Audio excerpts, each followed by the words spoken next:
everybody, and welcome back to Knitting with Betty. So today, I'm Betty by the way. Today is going to be a little bit different. I thought this week I would tell you some of my predictions for 2025 as to what I think's going to be trending in the knitwear industry. And it's a bit of a weird one because a lot of my viewers will be quite sort of more into sort of vintage style rather than looking at the trend forecasts in the fashion world, and that's absolutely fine. But I always find that the things that I'm drawn to in the knitwear industry tend to be the things that are around the most, which of course is what the trends are for, and the trend forecasts for. They predict what's going to be on everybody's wish lists and things like that. So, and it's something that I was quite used to doing in the fashion industry. I would look at the trend books for a certain season, and I might not follow like the whole of the trends, but I would look at, you know, what colours are going to be hot this season, and then try and use that in my collections so that people would buy it basically. So although this is a trend sort of forecast or prediction post, being into vintage knitting doesn't necessarily mean that that's what we're going to follow all the time, but I thought it'd be fun anyway, and we can look back at the end of this year and see if any of my predictions were true. Hopefully they will be, and that I'm not completely off the boil. Having worked in the fashion industry, it'd be embarrassing if I've got it completely wrong than that. But anyway, cheers. This is my lovely cup of tea. I've got some rooibos tea today with ginger and lemon in it, and I've been trying to buy naturally caffeine-free tea. I'm trying to sort of wean myself off my habit of drinking too much tea. So I just drink normal, like English breakfast tea usually, but it's obviously full of caffeine.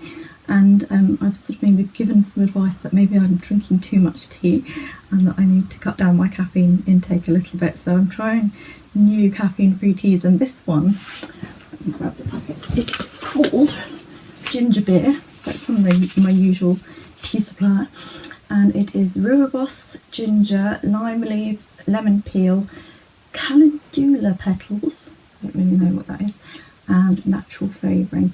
Not gonna lie, if I have a ginger tea, usually I just chop up ginger root and add it to water, and with the squeeze of lemon, like actual real lemon, not like lemon peel or dried teas like this. I usually go for the fresh stuff. So, I mean, it's alright, but I don't think it's going to be my favourite tea, this one. But I do have some other fruit teas and things that are caffeine free to try out as well, just to try and wean myself off them. I'm trying to, after 12 o'clock in the day, not drink caffeine, which that's a hard one, because you know when it gets to about 3 o'clock and you want a nice cup of tea and something to snack on, like a piece of cake or biscuits or something at that time of day, that's going to be the really tough one to give up, I think, but we'll see how it goes. But anyway, this does have some value to my predictions as well, so it's not entirely a prop for this post, it will come in useful later.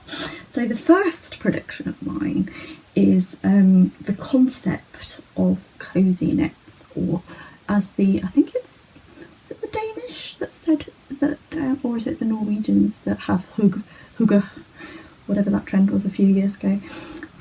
So for me, I've been sort of reading a lot of stories about how the world is so terrible at the moment that people are very much looking for something cozy and nostalgic to kind of fall back on, and we're kind of cocooning ourselves from the terrible world around us by sort of, you know, staying in with a nice warm blanket, nice chunky cozy knit, and a nice cup of tea. So that's where the tea comes in. And last year I was particularly good at this. We had a couple of quite bad storms in the UK where we had amber weather warnings, which is like the second most serious weather warning, like red being obviously the worst, for danger to life with strong winds. So basically you just stay in all weekend, because if you go out you'll die, is what they were telling us on the TV. We didn't die. I think the problem is, especially around here, it's the trees that fall down and kill people. So it's not necessarily that the winds are that terribly strong, although they were quite bad. It's just more the debris that it flings around that kills people. So we had a couple of bad storms where we stayed in, and I just literally stayed in all weekend and watched TV and knitted, and that's what I do normally. So it's not that big of a departure for me, really. But yeah, so things are pretty bad in the world, and politics is going to be quite tumultuous this year. So I think we all know what I'm talking about, but I'm not going to go into politics. So that kind of concept of coziness, so I'm thinking like big chunky knits like this one. I've just bought this lovely cozy jumper, or cardigan rather. So this is like a ribbed, so like big chunky knits with ribs and all those kind of lovely warming kind of materials, like so your softer yarns, like your merinos, like your alpacas that are going to be fluffy and cozy and warm. So I can think, or I can see those being really big this year. Even if it's the summer, you still want to be kind of cocooned from the awful world around you. So even in the summer, still, you know, that kind of concept of being cozy and nice and warm inside whilst the world is raging around you. So that's my first sort of prediction. And then the second trend is the colour Pantone of the year. So I was actually reading an article on interior design, and they were saying how brown is making a comeback. Sort of like the 70s brown trend is going to make a comeback, but instead of it being more of your like brown of the 1970s, the Pantone of this year is Mocha Mousse, which I will pop a little picture up of so you can see it properly. And it's a really warm, rich kind of brown, and it kind of reminds me of, for those of you in the UK, of the chocolate Angel's Delight. I hate Angel's Delight. But it's a much sort of a pinky based kind of brown, and they have described it as, let's have a little looky here. It's a warming brown hue imbued with richness. It nurtures us with its suggestion of the delectable qualities of chocolate and coffee, answering our desire for comfort. So again, it's that whole kind of comfort trend that I can see happening. So for Pantone Colour of the Year 2025, we looked to a mellow brown hue. Oh, it's moving on. A mellow brown hue whose inherent richness and sensorial and comforting warmth extends further into our desire for comfort and the indulgence of simple pleasures that we can gift and share with others. So that's very sort of on par with knitting, isn't it? That kind of homeliness and giving gifts to people that you've made yourself. And I've very much seen in the past few years this kind of trend of slowing down, and I think they call it slow living, where you just, instead, because the world is so busy and you're always working, and or maybe you have kids and you're always on the go, people really want to just kind of strip everything back and live more simply, rather than this consume all the time. It's more about, you know, doing the more practical homely stuff, like making chutneys and jams in the autumn and things like that.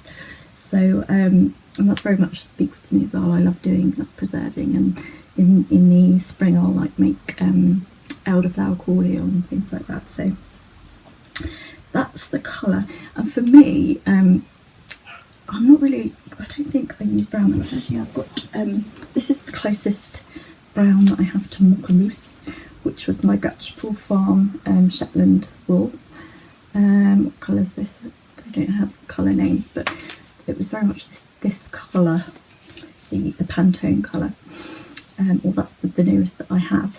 So what it means for me is I'm not really sort of that much of a brown person to knit with, although I have been sort of navigating more towards kind of neutral colours. So like the taupes, like this beautiful taupey colour is like quite a warm taupe.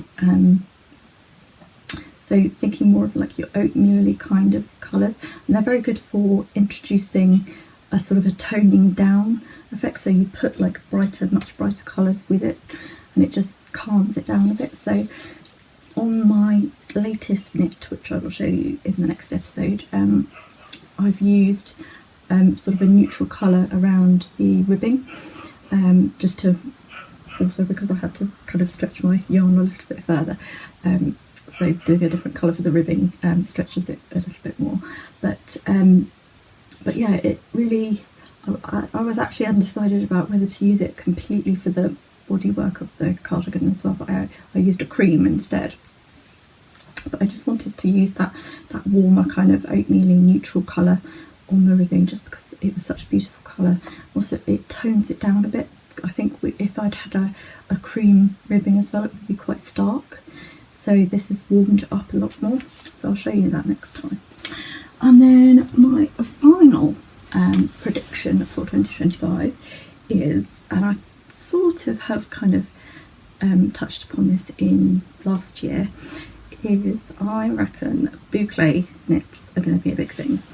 So if you remember, I bought this beautiful Beanie Babies boucle yarn. Let me show you a bit closer so you can see the beautiful texture to it. So again, this ties into the whole sort of coziness factor of my predictions. It's such a beautifully warm and tactile kind of yarn, because it's got those curly slabs in it.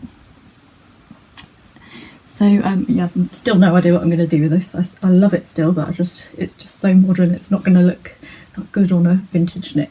But the great thing about boucle is a lot of vintage designs do have boucle knits. So I've seen 30s knits, I've seen 40s, 60s knits with boucle, a beautiful like jacket and skirt suit in boucle I've seen from the 60s, and I have a pattern for. So I think it's going to be really big, and this is backed up by the fact I follow on Instagram a company in Bath called A Yarn Story.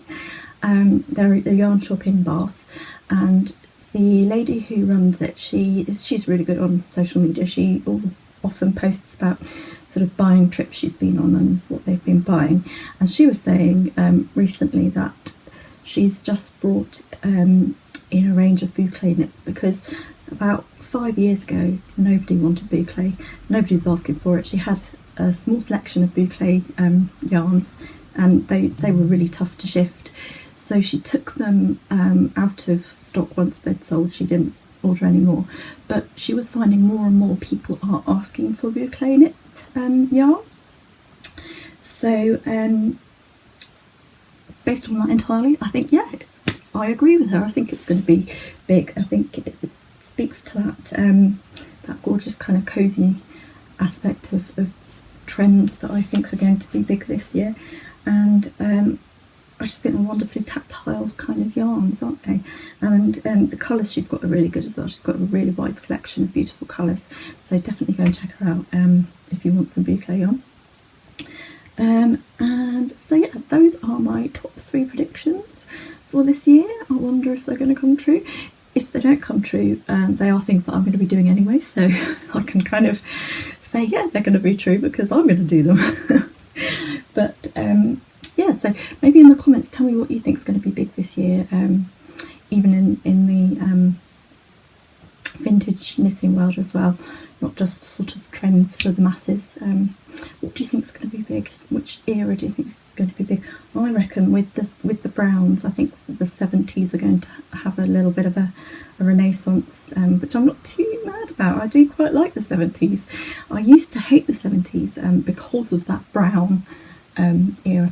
In my old house, which we lived in my parents lived in for about 30 years, when we first moved in, we had an avocado suite in our bathroom, which if anyone was a child in the 90s, you'll know how awful they were. Sorry, my phone is going off like mad. I'll pop it on the floor so you can't hear. So yeah, and because my parents met in the 80s and I was born late 80s, a lot of the furniture that they had in our house when I was a little girl, it was all like remnants from the 70s, so I kind of grew up, it's a bit brown, it's a bit, but actually I love it. I love the really geometric shapes of the 70s, and they in the 70s they had a real sort of throwback to the 30s. A lot of TV series were sort of set in the 30s, and I think it was Upstairs, Downstairs was on at that time, and there was in the fashion world there was a lot of 30s silhouettes, sort of the tea dresses and things like that. So there are lots of parallels between the different eras. But yeah, I love the big bold prints, and I even love the brown now. I'm not gonna lie, like I don't wear a lot of brown, but maybe I just haven't tried it. Maybe I need to try it. But yeah, I love orange as well. Maybe orange will be a big colour this year as well. You never know. I do have some orange yarn actually. That's an idea, isn't it? A brown and orange knit. So yeah, I think those are my top predictions for this year. But do let me know which eras you think are going to be big this year. Whether you agree with me, whether you think it's going to be a cosy, comfy year for blocking out the news and stop doom scrolling on your phone by just knitting and being happy and watching old programmes and just being nostalgic. I think that's the way we're going to get through this year, guys. But we're all going to be in it together, so do keep coming back and let me know what you think. So I will see you again soon.